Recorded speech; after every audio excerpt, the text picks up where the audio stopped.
Hey guys, welcome back to exemplar CH। Friends, सभी लोगों को नमस्कार। आज दो पोयम यानी विलियम वर्ड्सवर्थ के ऐसे दो पोयम के बारे में बात करने वाले हैं जो बहुत ही इंपॉर्टेंट हैं। एक है नरेटिव पोयम और एक विलियम वर्ड्सवर्थ के सोनेट है आपके समक्ष आज। उस पर बेस्ड कुछ इंपॉर्टेंट वन लाइनर है, फैक्ट टू फैक्ट की बात करते हैं। आइए शुरू करते हैं। पहला जो पोयम है वो है रिजोल्यूशन एंड इंडिपेंडेंस। अब सुन लीजिए, संकल्प और स्वतंत्रता। इसका जो सबटाइटल है फ्रेंड्स, इसे हम लीच गैदरर के नाम से भी जानते हैं। यह एक नैरेटिव पोयम है, क्लियर है, इस बात को ध्यान में रखिएगा। एक नैरेटिव पोयम है, लीच गैदरर कह सकते हैं या रिजोल्यूशन एंड इंडिपेंडेंस बोल सकते हैं। कह रहा है कि it is composed at Town End Grasmere in 1802। तो कंपोज कब किया गया है? 1802 में। एक चीज कहाँ किया गया है? तो टाउन एंड ग्रासमेर में। And published in 1807। और पब्लिश कब होता है? 1807 में। ठीक। It begins with the description of a beautiful morning. जब यह नैरेटिव पोयम शुरुआत होता है तो एक सुंदर सुबह के डिस्क्रिप्शन से शुरू होता है। The poet goes for a walk. Poet जो है कहाँ चला जाता है? वॉक पर। He is in a delightful mood. और वह जो पोएट है ना, बहुत ही खुशी मन से जाता है। But suddenly he becomes sad. लेकिन अचानक से वह सैड हो जाता है। क्यों हो जाता है? तो रीज़न ये है कि ही रिकॉल्स मैंने याद करता है चैटरटन। फ्रेंड्स, चैटरटन लगभग 18 ईयर्स के में ही इनका डेथ हो गया था। और रॉबर्ट बर्न्स की भी बात कर रहा है। तो कह रहे हैं कि इनको जब वो याद करता है तो अचानक सैड हो जाता है। Who died in despair. निराशा में वो लोग मर गए थे। चैटरटन और रॉबर्ट बर्न्स का इस पोयम में जिक्र करता है पोएट। चलिए बढ़ते हैं नेक्स्ट। कह रहा है कि we poets in our youth begins in gladness. हम जो कवि हैं ना, वो ग्लैडनेस से अपना जीवन यापन शुरू करते हैं। यूथ जो है ना, वो किसे? ग्लैडनेस से शुरू होता है। But they are of come in the end of despondency of and madness. और जो अंत होता है ना, निराशा और मैडनेस से ख़त्म होता है उनकी ज़िंदगी। ऐसा इस पोयम का लाइन है, we poets in our youth begins in gladness. कह रहा है कि he sees a very old man with the snow white hair. तो कह रहा है कि एकदम बर्फ की तरह सफ़ेद हेयर वाले एक बूढ़े व्यक्ति को वह देखता है कभी। In his old age he seems to be doing something. और ऐसा प्रतीत हो रहा है कि वह कुछ कर रहा है। इस ओल्ड एज में वह ऐसा प्रतीत हो रहा है वह व्यक्ति। देखिए, लीच गैदरर वाली बात है। आगे कह रहा है कि the old man tries to collect something from the surface of the water with his stick. अपने डंडे के माध्यम से वह पानी की सतह से कुछ इकट्ठा करना ऐसा कोशिश कर रहा है। यह जो पोएट है वह ऐसा देखता है। He asks questions. जो कवि है ना, वह क्वेश्चंस पूछता है। The old man replies. और वह बूढ़ा व्यक्ति उत्तर देता है। The poet feels that the old leech gatherer is some unknown messenger of God.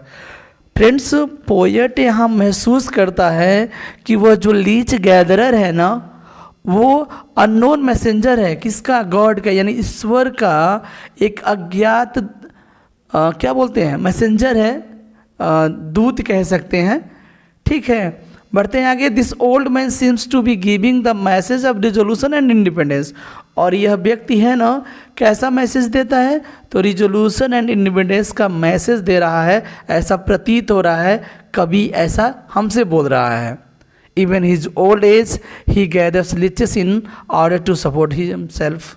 कह रहा है कि वो इस उम्र में लिचेस समझ रहे ना, जोक होता है, जोक को इकट्ठा कर रहा है ताकि उसका सपोर्ट हो सके। खुद के सपोर्ट के लिए वो ऐसा काम कर रहा है। The poet feels encouraged. और जब ये देखता है तो पोएट अपने आप को इनकरेज्ड होता है। When ever he feel sad. और इस बात को याद करके वो जब भी कभी उदास होता है ना, तो वो अपने आप को यह सोच करके इनकरेज्ड हो जाता है। ही रिकॉल्स द लीच गैदरर, और वह उस लीच गैदरर्स को क्या करता है, याद करता है और अपने सैडनेस को भूल जाता है, फिर इनकरेज्ड हो जाता है। He has learned the spirit of resolution independence in the midst of poverty, old age and suffering।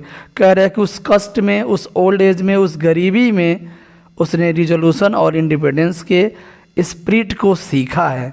किसने सीखा है? पोएट ने सीखा है, उस लीच गैदरर को देख करके।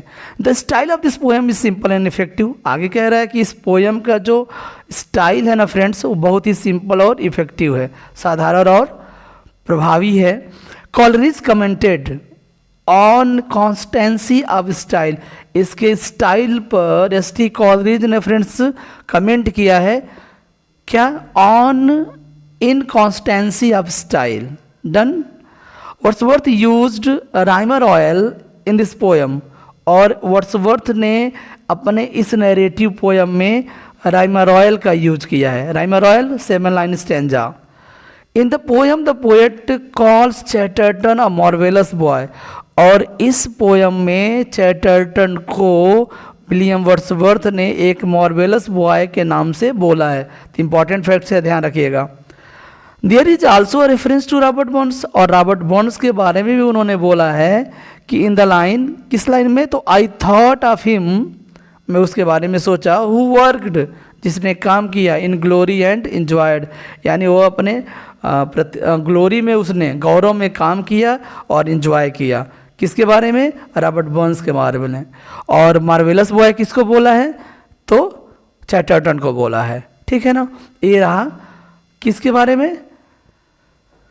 रिजोल्यूशन एंड इंडिपेंडेंस या लीच गैदरर के बारे में। डन। अब चलते हैं एक सोनेट की बात करते हैं friends. The word is too much with us.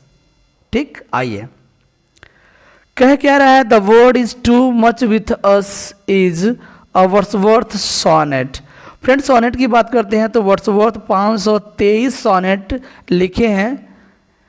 It was written इन 1806, और 1806 में यह सोनेट लिखा गया था। पब्लिश्ड इन 1807, और 1807 में यह सोनेट पब्लिश होता है। It is a criticism of the materialistic outlook of the people. इसमें लोगों के जो भौतिकवादी दृष्टिकोण है ना फ्रेंड्स, उस पर एक आलोचना किया गया है। लोग सिर्फ हाई पैसा कुछ इस तरह की चीज़ें लोगों के अंदर हो चुकी हैं, तो उस मटेरियलिस्टिक आउटलुक को आलोचना किया है इसमें, इस सोनेट में। Getting and spending have become the chief concern of in life. जीवन का मुख्य चिंता बन गया है क्या? पाना और खोना। ठीक, यानी पैसे कमाना और उसको एक्सपेंड करना या स्पेंड करना। समझिएगा इस बात को। और वास्तव में इस बात से सारी दुनिया इसी के पीछे भाग रही है। तो लोगों से रिक्वेस्ट करते हैं पोएट कि आप मटेरियलिस्टिक आउटलुक को छोड़िए और किसके तरफ? नेचर के जो प्रेम है उसके प्रति आगे बढ़िए, यानी नेचर की ओर ध्यान दीजिए, नेचर की प्रशंसा करिए इत्यादि। People have given their heart and soul to the pursuit of money. Total इन्होंने अपने दिल और दिमाग या आत्मा को किसको दे दिया है? मनी को। परस्यूट ऑफ मनी यानी धन के कार्यों में सारा इन्होंने अपना दिल और दिमाग और आत्मा लगा दिया है। किसने? लोगों ने। इसलिए इस पोयम को इसलिए इसमें डिस्कार्डेड किया गया मटेरियलिज्म को। They do not appreciate the beauty of nature. वे लोग प्रकृति की सुंदरता को थोड़ा सा भी प्रशंसा नहीं करते हैं।